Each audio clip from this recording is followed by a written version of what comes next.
আল্লাহর ইচ্ছায় আমরা বিরোধী দলে বসেছি, কোনো সমস্যা নাই। বিরোধী দলও জনগণের জন্য কল্যাণকর কাজ করতে পারে। আজকের এই উপস্থিতি এবং এই আয়োজন তার প্রমাণ। যদিও এটা বড় কিছু নয়, আমাদের স্বল্প আয়ের ভাই বোনদের জন্য জাস্ট একটু প্রীতি উপহার। আমি এই জন্য ধন্যবাদ জানাই আন্তরিকভাবে প্রিয় বন্ধু চায়নার সম্মানিত রাষ্ট্রদূত ইয়াও বেনকে। এটা তার দ্বিতীয় গিফট। এর আগে গত বছর তিনি গাজীপুরে এটা দিয়েছিলেন। এবার তিনি তার খোলা হাত নিয়ে 15 আসনের ভাই বোনদের জন্য এসেছেন। আমি আসনের পক্ষ থেকে আরেকবার তাকে অভিনন্দন এবং কৃতজ্ঞতা জানাই। চীনের সাথে আমাদের কূটনৈতিক সম্পর্ক সুদীর্ঘ 50 বৎসরের।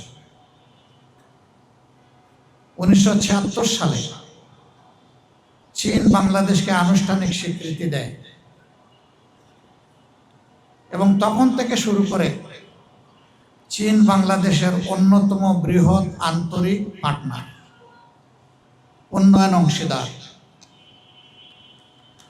চীনের অংশীদারিত্বে বাংলাদেশে অনেক বড় বড় নিদর্শন গড়ে উঠেছে এবং তাদের বন্ধুত্বের নিদর্শন শুধু আজকের এই গ্যাদারিং না, আপনাদের পাশেই বড় একটা স্থাপনা আছে,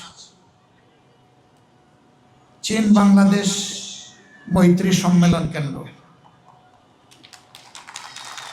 এটা পরিপূর্ণভাবেই চীনের অর্থায়নে বাংলাদেশের জন্য উপহার।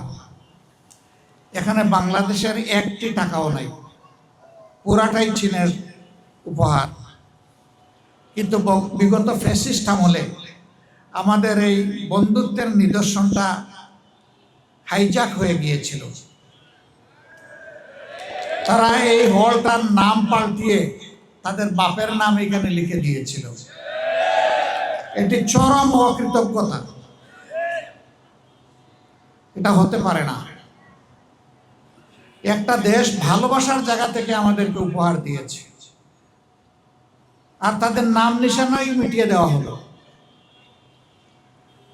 শুধু এক্ষেত্রেই তারা এটা করেননি, সারা বাংলাদেশকেই তারা এইভাবে দখল করে নিয়েছিলেন। আল্লাহ তাআলা 24-এর গণ অভ্যুত্থানের মধ্য দিয়ে সেই দখল মুক্ত করেছেন বাংলাদেশকে।